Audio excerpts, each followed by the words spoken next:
Good evening, everyone. I'm Laura Ingraham. This is the Ingraham Angle from Washington tonight. As always, thank you very much for joining us. Well, at this hour, as the temperatures keep dropping, Washington is filling up with MAGA heads.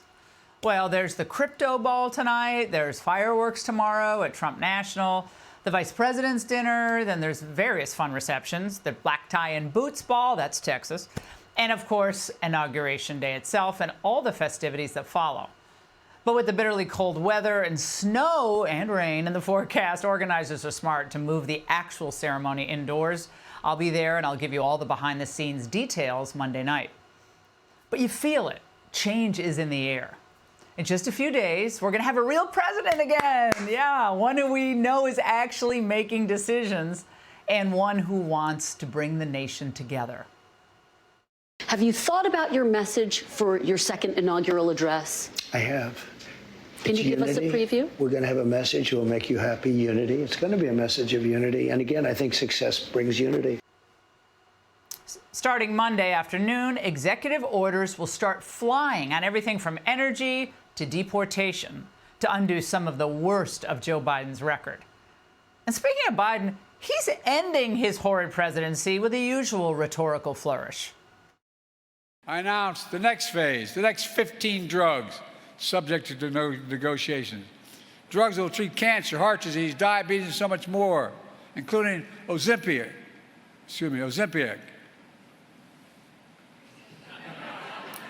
Hard to say. Did he just pretend to be fixing his upper plate?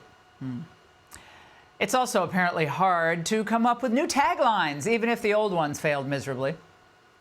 I really am concerned about how fragile democracy is. We're at an inflection point in history here.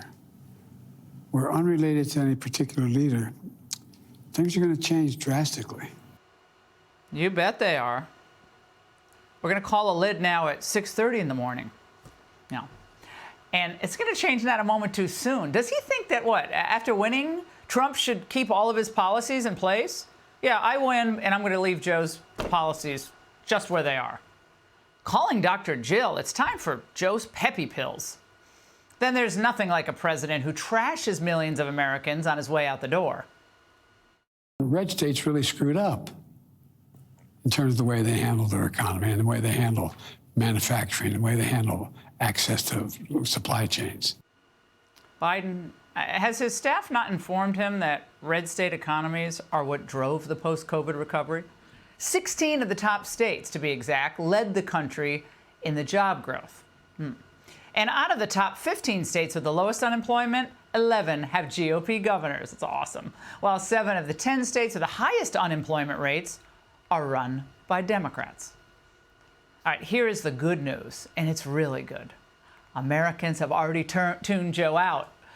For the first time in years, a plurality of Americans, 44%, think their family finances are actually going to improve in the coming year. Now, this is the highest proportion of Americans who are optimistic about their finances since this question was first asked back in 2009.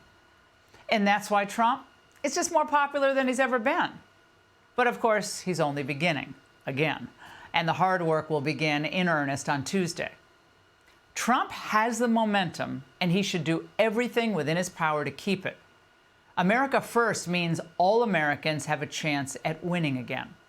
Joining me now, Alex Marlow, Breitbart editor-in-chief, and Byron York, Washington Examiner chief political correspondent and Fox News contributor. Byron, it's clear that Trump is going to waste no time and start issuing executive orders, I think within the hour of his swearing in, is what I understand. But Biden thinks it's now a threat to democracy that we apparently have a new president.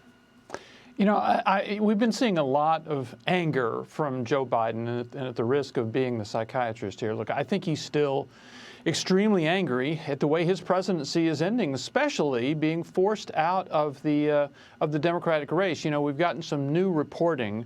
We're going to get to that soon, Byron. Don't spoil it for us, because we're going to get to that new reporting.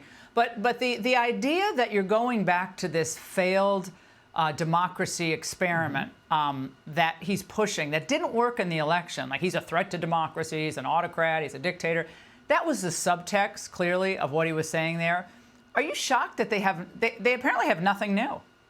Absolutely not shocked at all. I was a little surprised early in 2024 when he was still a candidate and his top advisors were saying, you know, this whole election is going to be about January 6th. And you looked at inflation and the border and all of these things and you said, really? Is it really going to be about January 6th? Well, Joe Biden apparently thought so. And you did see when there was this quick turnover from Joe Biden to Kamala Harris, the Harris campaign just abandoned that entire Biden theme. And now with Biden on the way out making several farewell statements, you're seeing it again. He still believes that. Alex, it's really bizarre. I mean, the definition of insanity is doing the same thing over and over again, expecting a different result. Well, then we have a lot of insane people walking around D.C. But Biden's White House team is still focused with a laser beam on what matters most to them. Watch this. I always start crying when I talk about this. President Biden promised that he would have a cabinet that looks like America, and he did. There's more women of color, more people on the cabinet with perspectives that have never been around a decision-making table before. With diversity comes different views, different perspectives, and better decision-making. Okay, as corporate America is slowly but surely ditching DEI and even some universities, again, out of touch much? Completely. I was really struck this week watching these hearings, in particular with Scott Bessent, who I thought was, just by his brain power alone, was the perfect pick for Treasury. But to see him, he looks so sharp. He's got his husband behind him with his beautiful family. And this is an alternative lifestyle, Laura, and we completely accept him because he's the best guy for the job. That's what America looks like. You've Sean Duffy up there with his 10 kids. That's America. And so what are they talking about? They don't look any more like America than we do. And people are not buying it. And that's why people rejected the DEI stuff. It's not working for this country. And they want to focus on the ideas that matter, Donald Trump's America First ideas.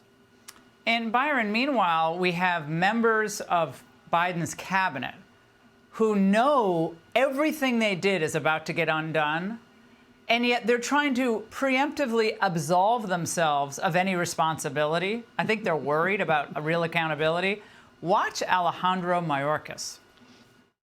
People have different views on what the correct policies should be, what the correct operational measures should be.